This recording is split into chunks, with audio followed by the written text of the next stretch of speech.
प्रिय मित्रों, हम लोग मेष लगन की चर्चा कर रहे हैं और गुरु ग्रह के बारे में पाठ चालू कर रखे हैं। आज गुरुदेव को पंचम स्थान में सिंह राशि पे प्लेस करवाते हैं और उनके फलों को जानने की कोशिश करते हैं। मैं प्रायकर सब पाठों में बोल रहा हूँ कि आपको याद हो जाए, विषम राशि में कोई भी ग्रह के अंश के अनुसार उनके बल के बारे में अगर चर्चा है या उसके सूत्र दिए हुए हैं, वो इस प्रकार है। प्रथम 6 अंश तक बाल्यावस्था में रहेंगे, 6 से 12 अंश तक कुमारावस्था में रहेंगे, 12 से 18 अंश तक युवावस्था में रहेंगे और 18 से 24 अंश तक वृद्धावस्था में रहेंगे, 24 से 30 अंश तक मृतावस्था में रहेंगे। 12 से लेकर 18 अंश तक जो युवा अवस्था है वो सम राशि हो, विषम राशि हो, सेम ही रहेंगे।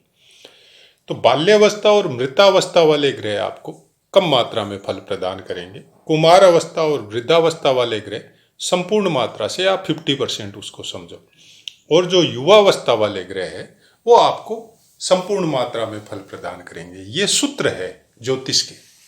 अब इन सूत्रों को आप किस तरह से कुंडली पे अप्लाई करते हैं, किस तरह से उसको समझते हैं, वो आपके अभ्यास के ऊपर निर्भर है।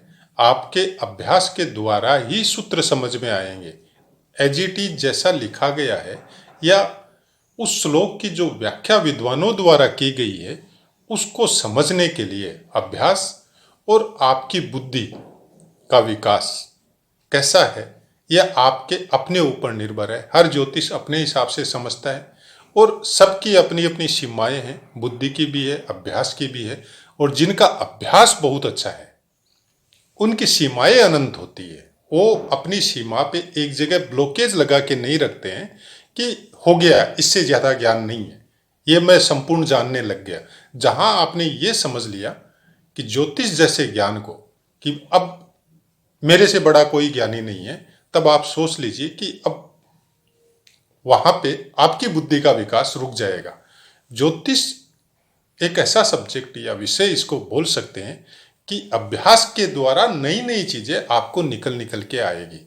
कोई भी सूत्र जो आपको बताए गए, जो पुराने जमाने में या कोई भी मंत्र वगैरह है, कोई सूत्र है, तो वो एक इशारा मात्र है।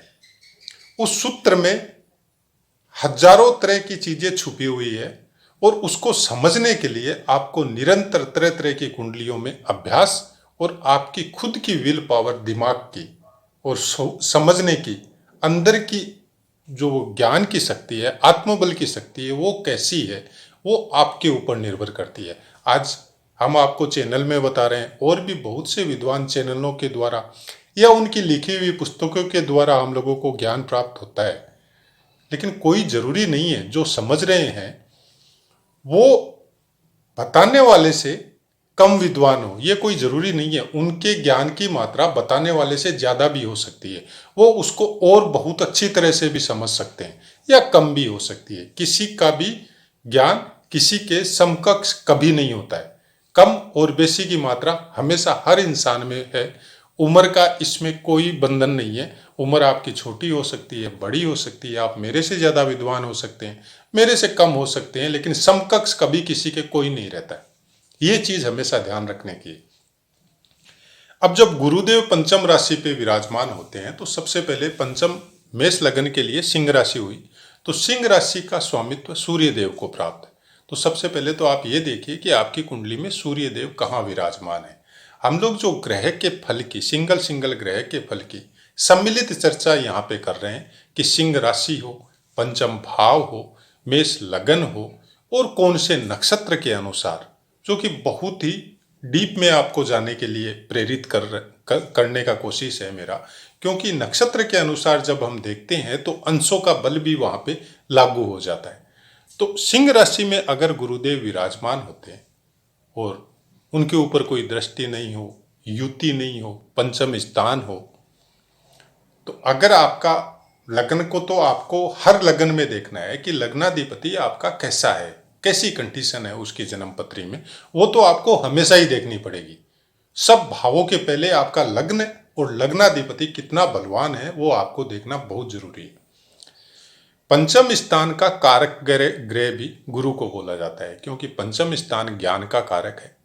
ज्ञान वो जो आपके अंदर से आप सुने, पढ़े और डिग्री ले, ये एक अलग मैटर रखता है। लेकिन जिस चीज को अभ्यास के द्वारा, आत्मबल के द्वारा, अपने अंदर की अनुभूति के द्वारा जिसको आप प्राप्त करते हैं, वो ज्ञान का कारक स्थान भी पंचम स्थान है।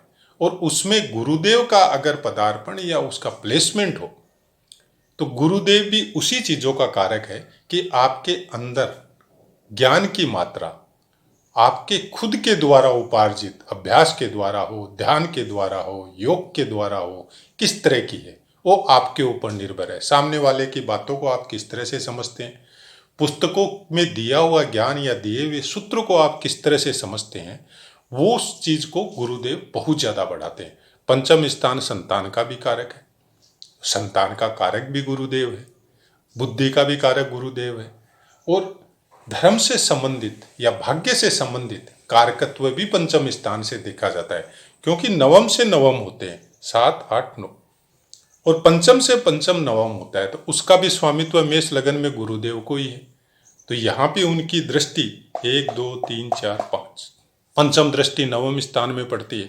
तो भाग्यशाली तो आप होंगे अगर जिसका भी गुरुदेव पंचम स्थान में प्लेस होता है, और खासकर मेष लगन में। तो ऐसे इंसान बहुत भाग्यशाली होते हैं, बहुत धार्मिक होते हैं, धर्म से संबंधित बहुत काम अपने घर में भी करते हैं। और ऐसे ही घरों में नॉर्मली प्राय कर इनका जन्म होता है, जहाँ पे धार्मिक हो, जहाँ पे धर्म के विषय में बोला जाता हो, जहाँ पे इंसान, जो परिवार की जो इंसानों की मात्रा है कि भाई 10 है या 15 है या 20 है या 5 है, जो भी है, उनमें धार्मिक प्रवृत्ति वाले इंसान आपको ज्यादा नजर आएंगे। जिस समाज में आपका जन्म होगा या जिस मोहल्ले या गांव में जन्म होगा, वहां भी आपकी कंटिन्यूटी उन लोगों के साथ ज्यादा होगी।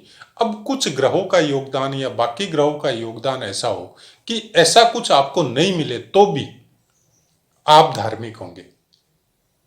पंचम स्थान से संबंधित आपको कुछ अशुभ फल संतान से संबंधित प्राप्त हो सकते हैं, लेकिन ऐसा नहीं होगा कि आपको संतान नहीं होगी। वो चीजें हम लोग आगे नक्षत्रों में जाएंगे तब डिस्कस करेंगे।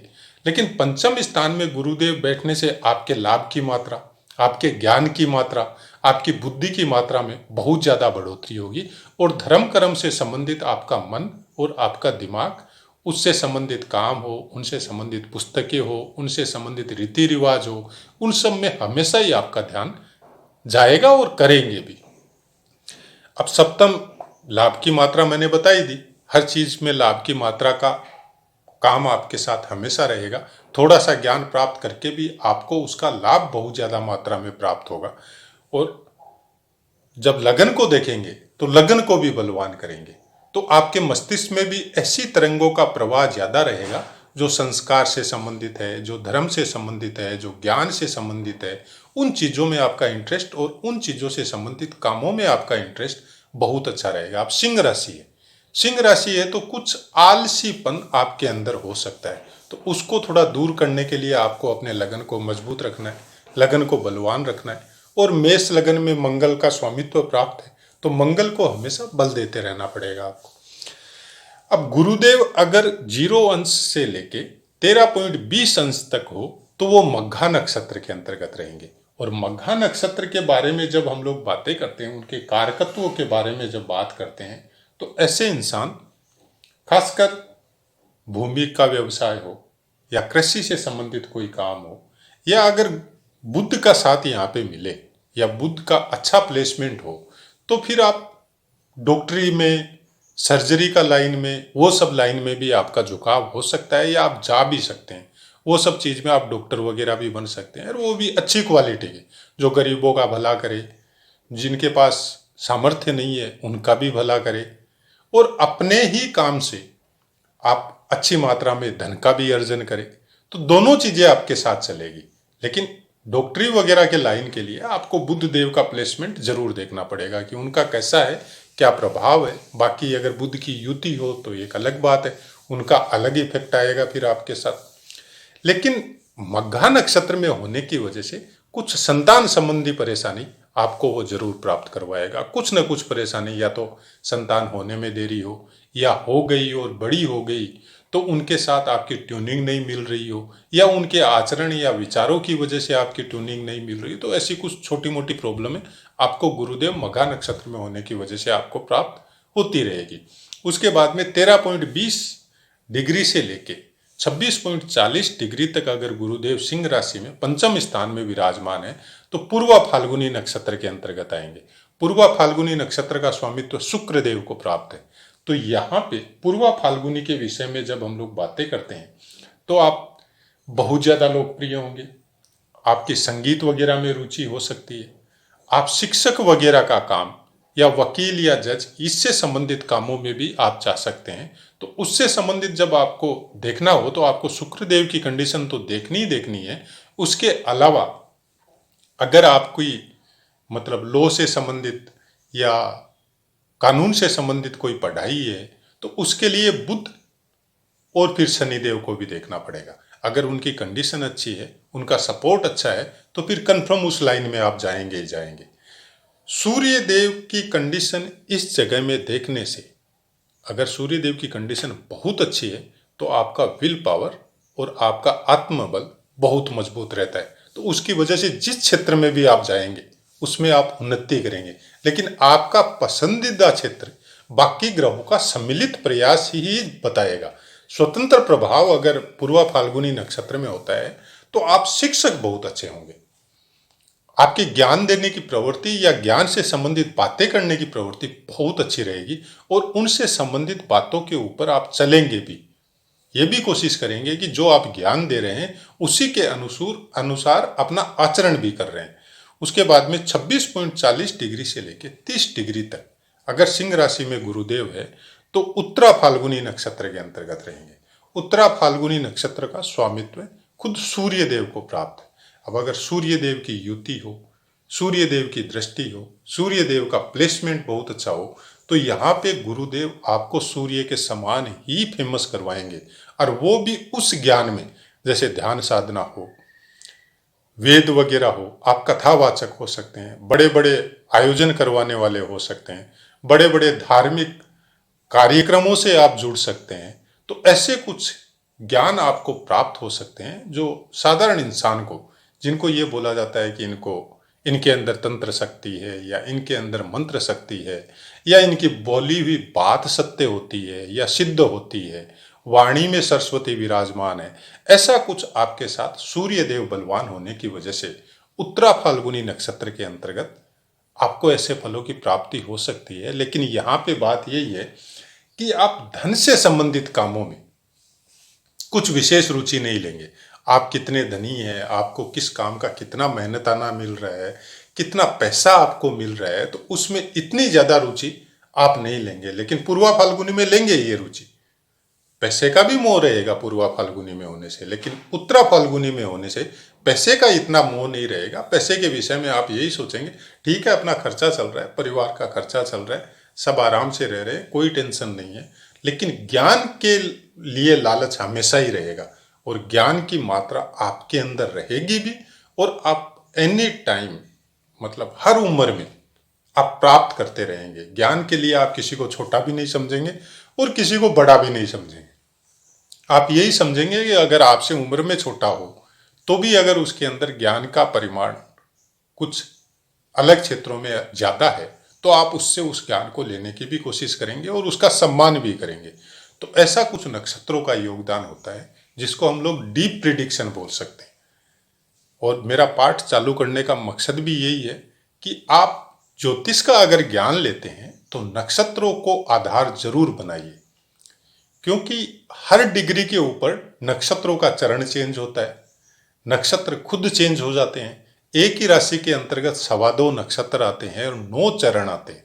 2.25 नक्षत्रों का आप मिला लीजिए, 9 चरण होता है और हर चरण के हिसाब से प्रिडिक्शन में चेंजेज आती है। तो कोई भी फलादेश जब हम लोग करें तो कम से कम सब ग्रहों का सम्मिलित नक्षत्रों के द्वारा उसको फलादेश को प्राप्त करके और जिसका कर रहे हैं उसके ऊपर लगाने की कोशिश करें, तब हम लोगों का अभ्यास कंप्लीट होगा।